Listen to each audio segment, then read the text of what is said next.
오래전에 영국의 캠브리지 대학에서 그 종교학 시험 시간이 있었는데요.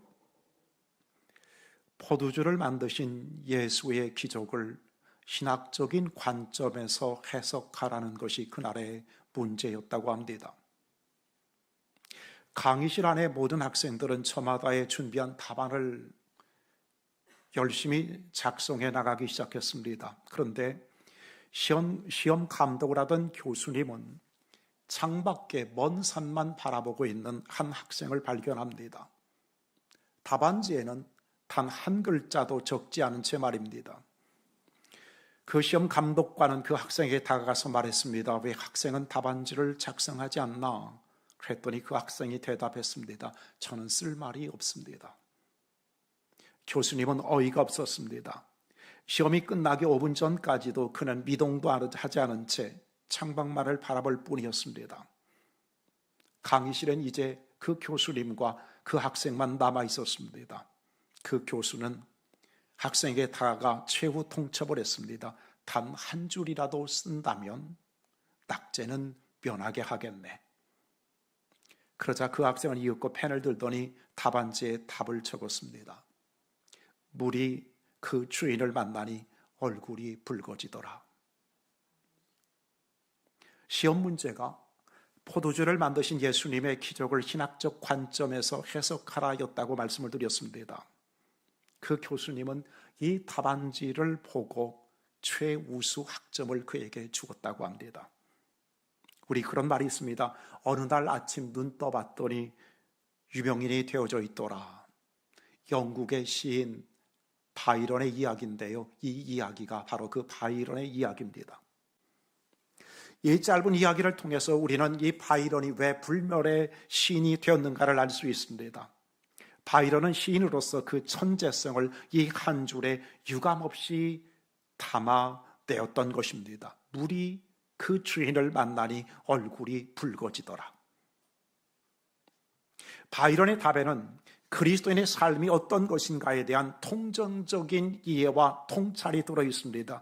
얼굴이 붉어졌다는 말은 물이 포도주가 되었다는 시각적 표현을 말하는 것이기도 하지만 동시에 피조물인 물이 창조주를 만나 부끄러워 얼굴이 붉어졌다는 시적, 서정적인 해석이었던 것입니다. 한 설교자는 그렇게 말했습니다. 예수를 알아야 인생이 보인다. 예수를 알지 않으면 인생의 무엇인지를 모른다 하는 그 말입니다. 이 말은 참 본질이신 예수님 앞에 있어야 나의 참 모습을 볼 수 있다는 그런 이야기가 되는 것입니다. 예수님 앞에 서야 내가 죄인인 것을 알고 예수님 앞에 서야 내가 하나님의 걸작품이라는 사실도 알 수 있다고 하는 것, 이야기가 되는 겁니다. 성경에 직접적인 이름이나 지역명으로 언급되는 교회는 35개에서 40개 정도의 교회 이름이 나와 있습니다. 쉽게 말하면 요한계시록에 보면 7개 교회가 나오지요. 에서버두 사빌라, 저는 그렇게 암송하는데요. 에베소 교회, 버가목 교회, 서문학 교회, 버가목 교회, 두아디라 교회, 사대 교회, 빌라델피아 교회, 라우디게아 교회, 이 7교회가 나와 있습니다.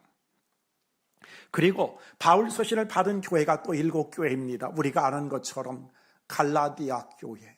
근데 갈라디아 교회는 조금 문제가 있습니다. 갈라디아 지방에 있는 교회들에게 보낸 편지입니다. 한 교회가 아니라 고린도 교회, 로마 교회, 에베소, 빌립보, 골로새, 데살로니가 교회 등 7교회의 이름이 나와 있습니다.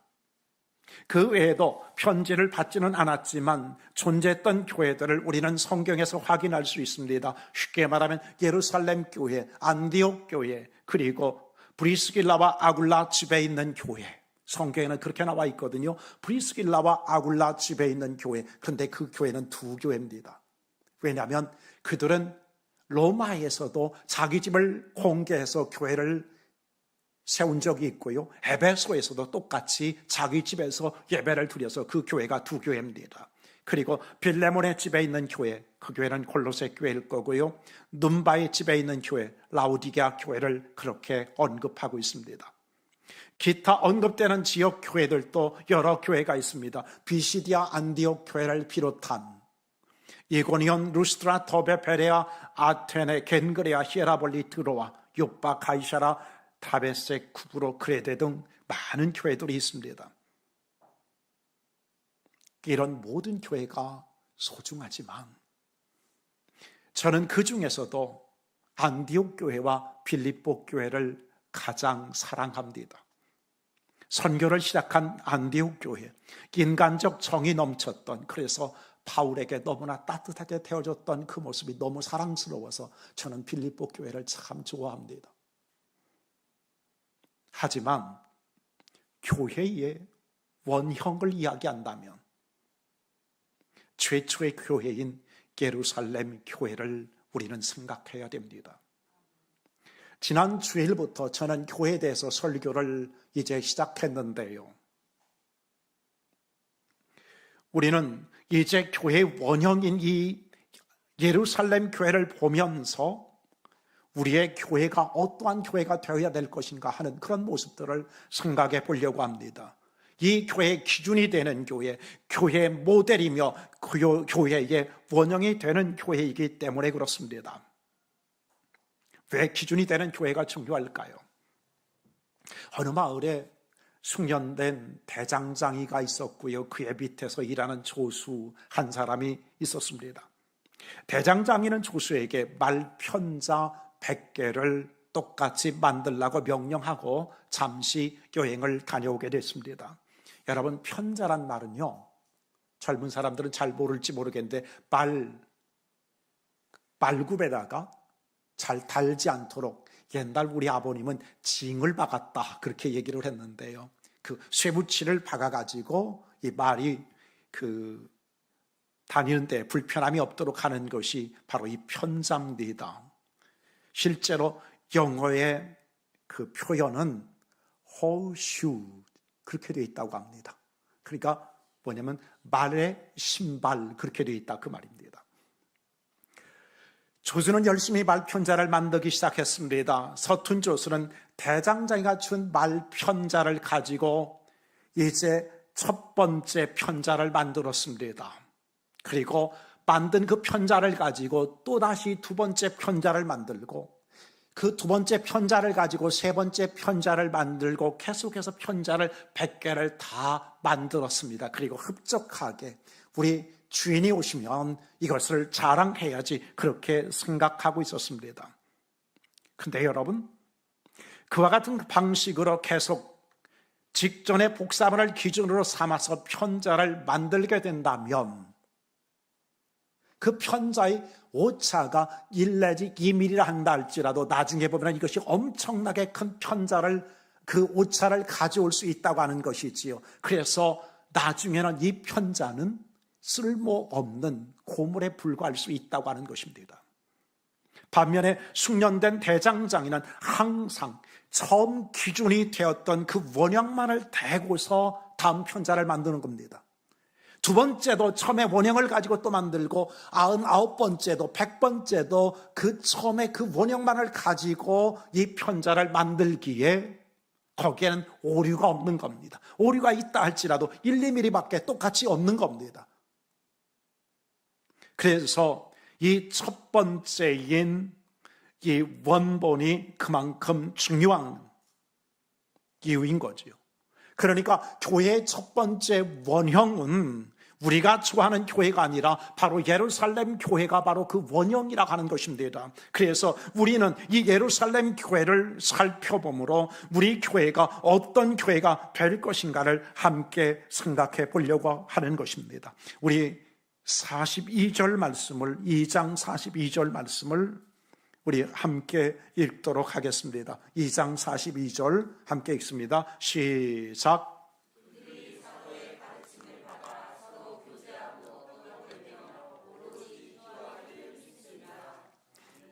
이 말씀을 가지고 우리가 생각해 보려고 합니다.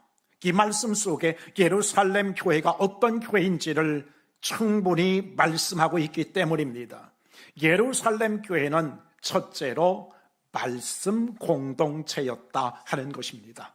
말씀 공동체. 교회는 이단으로부터 성도들을 보호하기 위해서 우리가 믿어야 할 것을 정해 주었습니다. 그것을 신조라고 얘기를 합니다. 사도신경도 대표적인 신조가 되겠지요.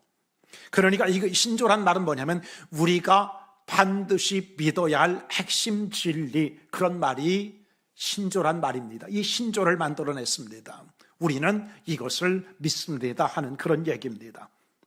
그 신조 가운데 하나가 니케아 콘스탄티노플 신조라고 하는데요, 352년에 니케아 신조, 그리고 381년에 콘스탄티노플 신조가 연속성을 지녔기 때문에 그렇게 부르게 되었습니다. 그런데 이 니케아 콘스탄티노플 신조에서 유래한 교회의 4대 속성이 있습니다.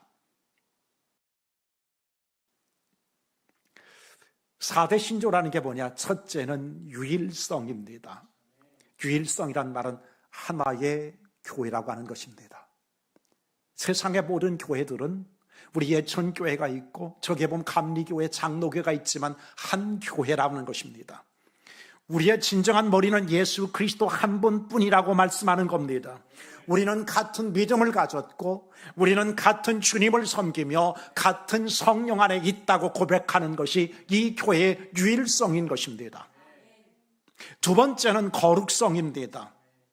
이 거룩성이란 말은 내가 아무런 죄가 없다는 그런 얘기가 아니라 우리는 예수 그리스도의 십자가 공로를 힘입어 우리의 죄가 다 용서받은 하나님의 거룩한 백성이란 그런 뜻입니다.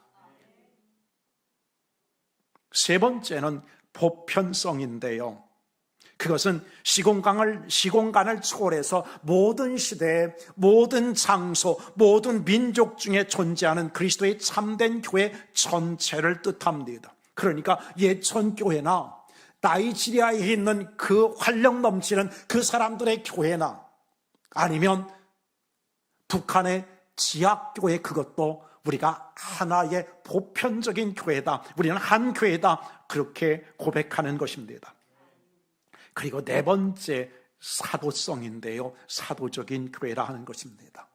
이것은 뭐냐면 사도들이 가르쳐준 그 하나님 말씀, 사도들의 신앙 그 고백 위에 하나님의 교회가 세워졌다 하는 그런 말인 것입니다. 그래서 사도들의 가르침, 다시 말하면 성경에서 벗어난 그런 가르침이라고 한다면 그것은 같은 교회일 수 없는 겁니다. 그러니까 이단들, 그렇죠? 뭐 통일교라든가 하나님의 교회라든가 신천지 같은 것은 우리와 같은 교회가 아닌 것이지요.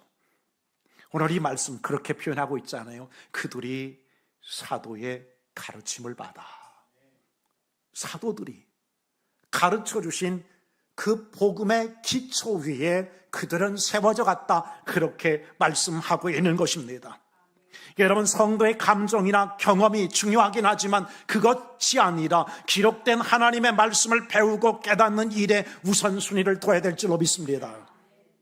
우리에게 매주일마다 주시는 그 하나님의 말씀에 귀를 기울이십시오. 이것이 바로 말씀 공동체라고 하는 사실입니다. 예루살렘 교회는 두 번째로 나눔의 공동체였습니다. 그 다음에 보니까 뭐라고 돼 있죠? 아니, 그 전에 서로 교제하고. 여러분, 교제라고 하는 것은 잡담이 있어야 교제가 되지요. 그죠? 오후 시간에 이제 우리가 팀을 나눠서 이제 교제를 하는데 우리 팀은 잡담을 너무 많이 합니다. 다른 팀은 기도에 열심인 것 같은데 우리는 잡담이 좀 너무 많는데, 여러분, 교제 속에는 잡담이 포함되어 있습니다. 물론 그것이 전체가 되면 안 되지요. 친목 도모를 넘어서야 되지요. 여러분, 헬라어 코이노니아는 물질과 마음, 영적인 삶을 깊이 공유하는 공동체적 결속을 뜻한다, 그렇게 정의할 수 있습니다. 그래서 우리는 기쁨과 슬픔을 함께 나누는 겁니다. 그리고 아울러 서로의 짐을 나누어지는 진정한 영적 가족의 유대감이 교회 안에 있어야 하는 것입니다. 오래전에 나온 책이지만 감자탕 교회라는 그런 책이 있었습니다. 정확하게는 서울 광염교회 조현삼 목사님의 이야기인데요. 그 교회 위층이 감자탕집이 있었는데 거기 간판에 그 위에 감자탕이라고 써 있어가지고 그 교회를 흔히 감자탕 교회라고 불렀던 것에 유래합니다. 근데 이 조현삼 목사님은 사건 사고가 나면 가장 먼저 짐을 꾸려서 현장으로 달려가는 한국기독교연합 봉사단 단장을 하고 계신 목사님입니다. 쉽게 말하면 서해안 기름 유출 사건이 있었잖아요. 그 현장에 가장 먼저 달려간 분이 바로 이분입니다. 남해안 해일 현장이나 홍수나 산사태 현장으로 달려가고 있고요. 이라크 전쟁 복구 현장, 그리고 오래전에 쓰나미가 왔던 인도네시아 강진 피해 현장, 그리고 우크라이나 전쟁 접경지, 튀르키예 시리아 대진 현장, 모로코 강진 현장 등 어느 곳이든지 도움이 필요한 곳이면 달려가는 목사님이 바로 이 조현삼 목사님이었습니다. 근데 제가 이 설교를 준비하기 위해서 그 홈페이지를 들어가 봤더니 가장 먼저 나오는 것이 광염인의 10대 비전이었습니다. 우리 광염교회는 이런 비전을 가지고 있다는 것이죠. 거기 보면 이렇습니다. 전도비를 많이 지출하는 교회, 국내외 100개 이상의 교회를 설립하는 교회, 100명 이상의 선교사를 지원하는 교회, 그렇게 나가면서도 뒤에 보면 구제비를 많이 지출하는 교회, 예수를 닮은 인재를 많이 양육하는 교회, 100명 이상의 사회 각 분야 최고 지도자를 양성하는 교회, 그런 비전을 가지고 이 교회가 사역을 하시더라고요. 오래전에 조현삼 목사님의 글입니다. 지난 금요일 오후에 한 여집사님에게 전화를 받았습니다. 꼭 나를 만났으면 좋겠답니다. 그래서 비전 하우스로 오시라고 했습니다. 남편이 일찍 세상을 떠나시고 두 딸을 데리고 어렵게 사시는 분입니다. 살아온 세월의 아픔을 눈물을 흘리며 녹아내셨습니다. 그리고 한참 후 파일철 하나를 꺼내더니 내어놓았습니다. 등기 권리증이었습니다. 수년 전에 사놓은 상가인데 이걸 하나님께 드리겠답니다. 상가는 7천에서 1억 정도 할 것이라 하시며 2,500에 월 50만 원의 세를 넣고 있답니다. 여러분, 이게 한 25년 전의 이야기입니다. 그러니까 25년 전에 1억 정도라면 지금은 10억은 충분히 나갈 수 있는 그런 건물일 겁니다. 다음 달부터는 그 월세도 교회로 보내겠다고 조치하겠답니다. 교회 앞으로 등기를 하랍니다. 상가는 하나님께 드리기로 한 것인데 그 중에서 2,500을 받아 방을 얻었다고 했습니다. 살고 있는 집 전세금 2,500만 원도 함께 드리겠다며 전세 계약서도 내어놓았습니다.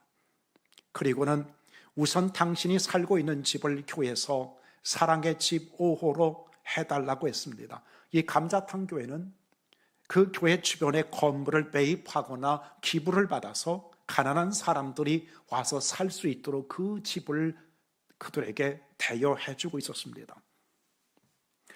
너무 오랜 세월을 서원에 눌려 지냈음을 금방 알 수 있었습니다. 아무리 어려워도 그 상가는 절대 손댈 수 없었답니다. 그리고 오늘 결심을 했답니다. 결심을 흔들리기 전에 목사님을 만나야 하겠기에 교회로 달려봤다는 것이었습니다. 참 마음이 아팠습니다. 남편이 일찍 떠난 후 힘든 세월을 보내면서도 그 짐 때문에 갈등한 흔적이 느껴졌습니다. 집사님이 돌아가신 후에 자산관리부장, 구제부장, 사랑의 집 운영부장, 예배당 확장부장, 재정부장에게 연락을 했습니다. 대강의 설명을 말씀드리고 심야 기도회 후에 이 일을 어떻게 처리할지 의논키로 했습니다. 철야 후에 관련 부서장들이 비전하우스에 모여서 그 문제의 처리를 결정했습니다. 심야 기도 후에 예배당에서 기도하고 있던 그 집사님을 비전하우스로 오시게 했습니다. 집사님, 집사님이 하나님께 드린 이 전 재산을 교회는 받기로 결정했습니다. 집사님은 고개를 숙이시며 감사하다고 했습니다. 그리고 집사님, 우리는 교회 잔고 100만 원을 남기고 다 집행하는 교회인 것 아시지요? 이 교회는 교회 잔고가 100만 원 이상을 둔 적이 없습니다. 그 이상을 나오면 그것은 구제나 선교를 위해서 언제나 그것을 남들에게 흘려보냈던 그런 교회입니다. 그래서 이 몇천만 원을 쌓아두지 않고 오늘 이 자리에서 집행도 결정했습니다. 이것을 집사님께 하나님이 주시는 선물로 드리기로 했습니다. 순간 집사님은 눈이 휘둥그레졌습니다. 그리고 이 교회가 이 상가를 집사님에게 드리면서 이런 단서를 달았습니다. 이 상가는 집사님 가정을 위해 사용해야 합니다. 상가에서 나오는 월세는 집사님의 생활비가 되어야 합니다. 필요하면 팔아서 아이들 결혼시키는 데도 쓰셔야 합니다. 자산관리부장님께서 권리증과 전세계약서를 그 여집사님에게 다시 전달해 드렸습니다. 모든 모인 사람들이 박수로 하나님의 주신 선물을 받은 집사님을 축복했습니다. 하나님께 전 재산을 드리고 또 하나님께 귀한 선물을 받은 집사님을 내가 조인삼 목사님입니다. 축복했습니다. 함께 자리했던 모든 분들이 아멘 했습니다. 집사님이 하나님이 주신 선물을 품에 안은 채 감격하시고 눈물 흘리며 감사 인사를 했습니다. 그 결정을 하고 돌아간 모든 분들 모두가 행복한 밤을 맞았습니다. 이 사실을 전해들은 모든 성도들 모두가 행복해했습니다. 난 참 행복한 교회 담임 목사입니다. 이것이 바로 조인삼 목사님이 기록한 그 글입니다. 교회는 이처럼 사랑과 나눔의 공동체여야 한다는 것입니다. 초대교회만이 아니라 지금 우리 주변에도 이런 교회가 있단 말입니다. 예루살렘 교회를 닮은 것이지요. 우리도 그랬으면 참 좋겠습니다. 이것이 서로 교제하며에 담긴 뜻입니다. 예루살렘 교회는 세 번째로 예배 공동체입니다. 여기 보니까 뭐라고요? 떡을 떼며 그랬습니다. 여러분, 여기 떡을 뗀다는 말은 다른 말이 아니라 우리가 잘 알고 있는 성찬식을 말합니다. 우리 침례교회에서는 정식적으로는 주의 만찬이라고 하지만 일반적으로 성찬식이라고 하는 그것을 말합니다. 그래서 우리는 성찬을 통해서 그리스도 안에서 한 몸임을 끊임없이 확인하는 것입니다. 예배 중에 말입니다.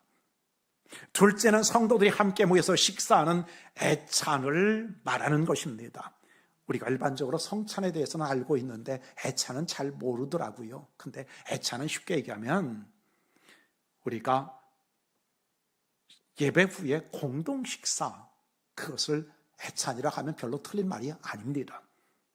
특히 당시에는 가난한 사람들이 많았기 때문에 교회에서의 한 끼 식사가 굉장히 중요했습니다. 그래서 교회에 와서 그 예배를 드리고 나서 자기의 그런 필요도, 육신적인 필요도 함께 해결하는 것이 그 당시의 예배 가운데 하나였습니다.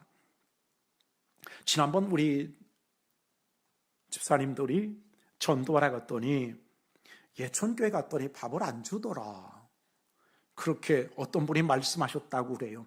아마 제가 어떤 분인지를 대충 짐작을 하겠는데요. 그분의 여동생이 그렇게 말씀을 하셨다라는 것입니다. 근데 그 사실을 말씀드리면 이곳에 오셔서 첫 번째 주일 예배인데요. 이 본당은 준비가 되어 있었습니다만 1층은 아직 준비가 안 됐어서 그 첫 주만을 우리가 식사를 못했었습니다. 근데 그날 오셨던 그런 분인 것 같습니다. 여러분, 휴먼시아 2단지도 마찬가지지만 특히 3단지는 혼자 사시는 어르신들이 적지 않습니다. 그래서 교회에서 점심을 해결하고 돌아가려고 했는데 해결이 되지 않은 모양입니다. 근데 지금 우리 교회 식사가 맛있다고 이미 이쪽 지역에 소문났다니까요. 오늘 드시고 가시기 바랍니다. 초대교회는 예배와 일상이 분리되지 않았습니다. 함께 밥을 먹는 일상적인 행위 속에서 예수님의 사랑을 기억했습니다. 이 초대교회는 공동체 안에서 환대하며 이웃과 따뜻한 식사를 나누는 삶을 살았습니다. 그래서 떡을 떼며라는 말이 예배 공동체를 의미하는 말이라고 할 수 있습니다. 초대교회는 바로 예배 공동체였습니다. 예루살렘 교회는 네 번째로 기도 공동체입니다. 마지막 말씀에 보면 오로지 기도하기를 힘쓰니라. 이 말씀은요, 지속적으로 흔들림 없이 전심전력하여 매달리다라고 하는 그런 뜻입니다. 개인의 기도를 넘어서 공동체가 마음을 같이하여 부르짖는 기도를 의미합니다. 좀 세게 말하면 기도가 살아있는 공동체, 그런 뜻입니다. 기도가 살아있는 공동체. 우리 교회도 나름 기도하려고 노력하고 있지만 아직은 조금 부족한 것 같아요. 아니, 이 시대가 점차 기도가 사라지고 있는 그런 때라고 보여지기도 합니다. 초대교회의 모습은 이러했습니다. 교회의 모델이고 원형인 예루살렘 교회의 모습이 이러했습니다. 사도의 가르침을 받고 교제하며 떡을 떼고 그리고 기도에 힘쓰는 그런 공동체 말입니다. 여러분, 교회의 능력은 인간의 기획력이나 또는 활력에 의해서 되는 것이 아니라 하나님을 의지하는 기도에서 나오는 줄 믿습니다. 내 힘을 의지하지 않고 매 순간 성령님의 도심을 구하는 삶을 사시기를 주의 이름으로 축복합니다. 그것이 현재는 아무것도 아닌 것 같지만 여러분, 살아계신 하나님께서 역사하시면 여러분이 하시는 것보다 훨씬 더 크다니까요. 제가 자주 사용하던 그런 예화를 기억하십니까? 한 꼬마아이가 엄마와 함께 시장을 갔습니다. 그런데 그 꼬마아이가 눈이 한 곳에 박혔습니다. 거기를 보니까 앵두를 파는데요, 그렇게 먹음직스러운 거예요. 그걸 보고서 이 꼬마아이가 어떻게 움직이지를 않는 거예요. 엄마가 가자고 아무리 이렇게 막 끌어당겨도 안 가는 거예요. 민망한 그 가게 주인이 말했습니다. 꼬마야, 앵두 먹고 싶니? 그랬더니 네 하면서 고개를 끄덕거리는 겁니다. 그러자 그 주인이 말했습니다. 네가 한 줌 집어가렴. 그런데도 이 꼬마가 움직이질 않는 거예요. 계속해서 안 움직이는 거예요. 그러자 하는 수 없이 이 주인이 한 줌을 쥐어가지고 그의 손에다가 쥐어줬습니다. 그랬더니 이 아이가 감사합니다 인사를 굽벅하며 가는 겁니다. 그 어머니가 물었습니다. 얘야, 왜 가져가라고 하는데도 안 가져갔어? 그랬더니 그가 말했습니다. 내 손보다 주인 아저씨 손이 더 크잖아요. 맞습니다. 여러분의 손보다 우리 하나님의 손이 큰 줄로 믿습니다. 하나님께서 도와주셔야 됩니다. 여러분, 우리가 살아와서 알지만은 우리 뜻대로 되는 것이 얼마나 되겠습니까? 그죠? 하나님이 도와주셔야 되는 겁니다. 이 하나님을 의지하셔야 되는 겁니다. 우리는 하나님을 더 많이 의지하는 그런 아름다운 공동체 될 수 있기를 주의 이름으로 축복합니다. 제가 부산에서 전도사 생활을 사임하고 잠시 쉴 때 고향에 있는 교회에 출석하고 있었습니다. 그리고 몇 개월 동안을 기도를 준비하다가 결국에는 교회를 개척하기로 결심하고 그 고향교회 목사님에게, 성도들에게 그 사실을 말씀을 드렸습니다. 그래서 월요일 아침부터 이제 교회 개척할 장소를 찾기 위해서 출발하기로 했습니다. 그렇게 교회 개척 장소를 알기 위해서 출발한 그날 교회에서 급한 연락을 받았습니다. 담임 목사님께서 뇌출혈로 쓰러지셨다라고 하는 연락이었습니다. 당장 설교가 문제였습니다. 주일 설교는 담임 목사님의 아들이었던 전도사님께서 하시겠다고 하셨습니다. 당시 전도사님은 신학교를 졸업하시고 우리 침례교회에 있었던 영화 전도부라고 하는 그 기관에서 이 사역을 하고 계신 그런 분이었습니다. 근데 문제는 3일 예배와 날마다의 새벽 기도였습니다.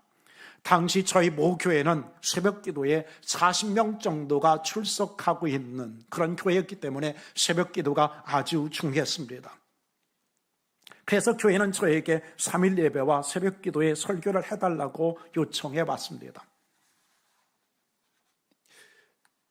그런데 제 입장이 참 난처하게 된 겁니다. 약 4개월 정도를 계속해서 기도하고 이제는 기도의 응답을 받았으니 이제는 개척하겠다면서 그 교회를 떠난 그 첫날에 이 전화를 받게 된 것입니다. 차마 거절할 수가 없어서 임시로 교회를 섬기는데 교회의 시험이 몰려왔습니다. 여러분, 목사님이 쓰러지지 말아야지 목사님이 쓰러진 자체가 큰 시험거리거든요. 그렇지 않겠습니까? 그런데 그 목사님이 쓰러진 며칠 후에 한 젊은 집사님이 새벽 시간에 쓰러지셨습니다. 저는 새벽 기도를 인도하다 말고 한 집사님과 함께 봉고차에 그분을 실어서 부여 쪽이었는데요. 거기에서 대전에 있는 선화동의 선병원으로 함께 모시고 왔습니다. 그리고 병원에 입원시키고 저와 집사님은 고향교회로 이제 다시 돌아갔습니다.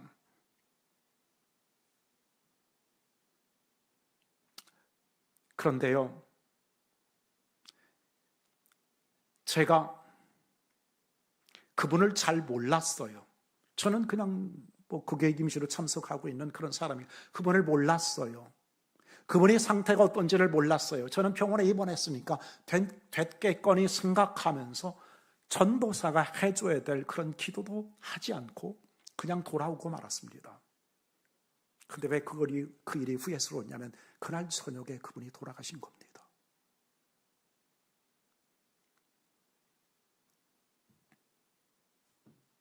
그리고 얼마 후에는 또 할머니 한 분이 돌아가셨습니다. 그분은 특별히 그분의 외아들이, 제가 하도 오래돼서 정확한 기억은 아닙니다만 한 아들이 암에 걸려서 죽을 날을 기다리고 있는 그 아들을 돌보던 그런 할머니셨습니다. 당연히 2차례의 장례는 제가 치렀습니다. 담임 목사님 아들 전도사님은 직장 생활을 하고 계시기 때문입니다.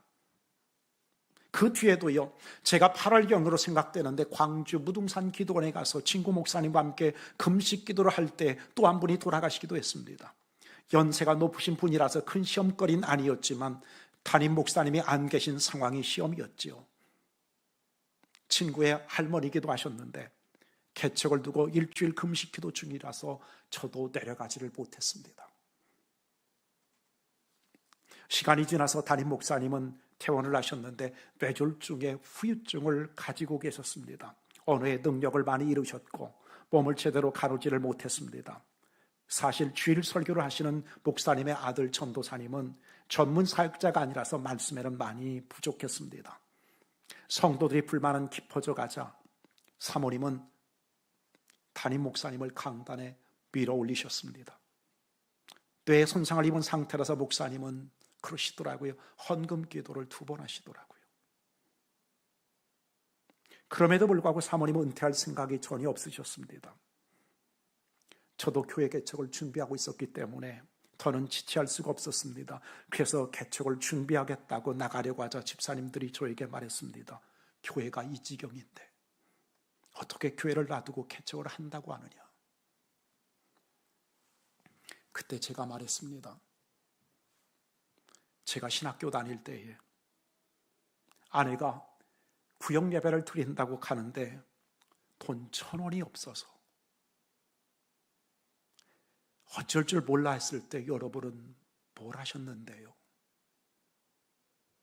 저희 집에 장모님이 오시는 날이었는데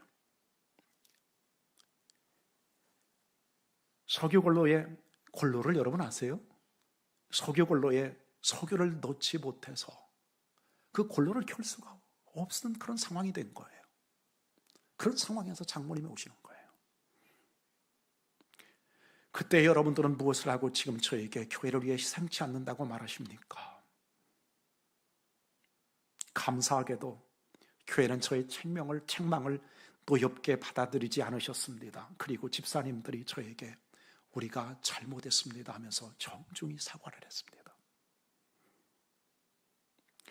그분들은 마음이 없었던 것이 아니라 그렇게 해야 된다는 것을 배우지 못했을 뿐이었습니다. 저도 몇 개월의 사역을 마치고 교회를 창원에 개척할 때에 우리 교회 집사님들이 교회가 정말 많이 도와줬습니다. 근데 그 도와준 게 중요한 게 아니라 그분들은 그 뒤에 저를 위해서 정말로 많이 기도해 주셨습니다. 모르긴 몰라도 30년이 지난 지금도 그분들은 저를 위해서 아마도 기도하고 계실 겁니다. 제가 이 얘기를 하는 이유는 뭐냐면요, 사실 우리가 후임자를 결정하려고 하다 보니까 이제 생각하는 게 우리도 똑같은 잘못을 범하고 있더라고요. 정말 우리가 어려웠던 것은 사실이지만 그래도 우리가 사람을 키웠다고 한다면, 우리가 후임자를 키웠다고 한다면 좋지 않았을까 하는 그런 생각이 이 말씀을 준비하면서 들었던 그 생각입니다. 여러분, 말씀과 교제, 예배와 기도가 살아 숨쉬는 예루살렘 교회처럼 그런 교회기를 소망합니다. 저는 교회의 원형이신 예루살렘 교회를 얼마나 닮았나요? 여러분이 닮았으면 닮은 거고요. 여러분이 닮지 않았다면 교회는 여러분이니까요. 여러분은 얼마나 예루살렘 교회를 닮았나요? 그것이 오늘 하나님께서 여러분에게 주시는, 저와 여러분에게 주시는 도전입니다. 우리는 얼마나 예루살렘 교회를 닮았나요?